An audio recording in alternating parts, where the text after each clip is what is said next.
He suddenly realized that the person he'd been chatting with online was actually his long-dead father. But you already died. What are you talking about? The Buxton fire. At first, when he learned that the stranger lived in the same district and on the same street, he thought it was just a coincidence, until he heard the childhood nickname his father used to call him. Hey, little chief. You all right? What'd you just say? I said sorry about that. My kid just came in. You call your son Little Chief? That instantly sparked a bold suspicion in John's mind, so he decided to ask the other person's name. Frank Sullivan. And it was his father's name. My name is John Francis Sullivan. I live at 343 42nd Avenue, where I lived my whole life. Bullshit. My father's name is Francis Patrick Sullivan. He was a firefighter. John's words clearly startled the man, and when he nervously dropped his cigarette onto the table, it completely confirmed John's suspicion. Bitch. What's going on? Nothing's going on. Oh my God. You burnt the desk. I can see it. John suddenly remembered that his father, a firefighter, had died in a rescue mission 30 years ago. If he could somehow use this old radio to save his father back then, maybe their family could be reunited. The Buxton fire.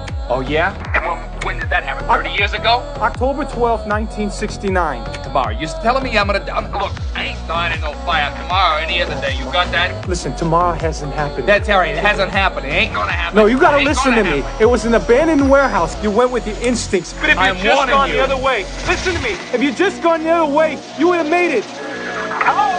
Just then, the radio connection abruptly cut off. But that brief conversation had stirred something deep within both father and son. Sure enough, the next day the fire department received a call. The location was the very same abandoned warehouse John had mentioned the night before. We have a 3 and 2 response, ladder 93. Your first due, box 280, is reported to be an abandoned warehouse at the foot of Water Street and 3rd. Frank couldn't help but worry whether he was truly destined to die in that fire. His face was full of unease on the way to the scene. After a brief inspection at the scene, everyone was just starting to feel relieved that no one had been hurt when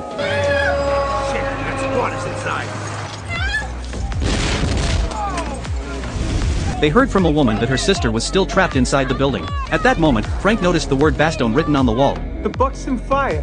But he still chose to rush into the burning building to save her. Soon, he found the unconscious girl, but just as he was about to use the ladder to evacuate. What the hell is going on? Frank, the ladder's jammed! The ladder's jammed! Frank, you gotta find another way out! Forced to look for another way out. But just as he hesitated over which way to go, he suddenly remembered what John had said the night before. If you'd just gone the other way, you would have made it. He decided to take what any trained firefighter would call a dead end. Sure enough, at the end of that passage, he found a delivery chute.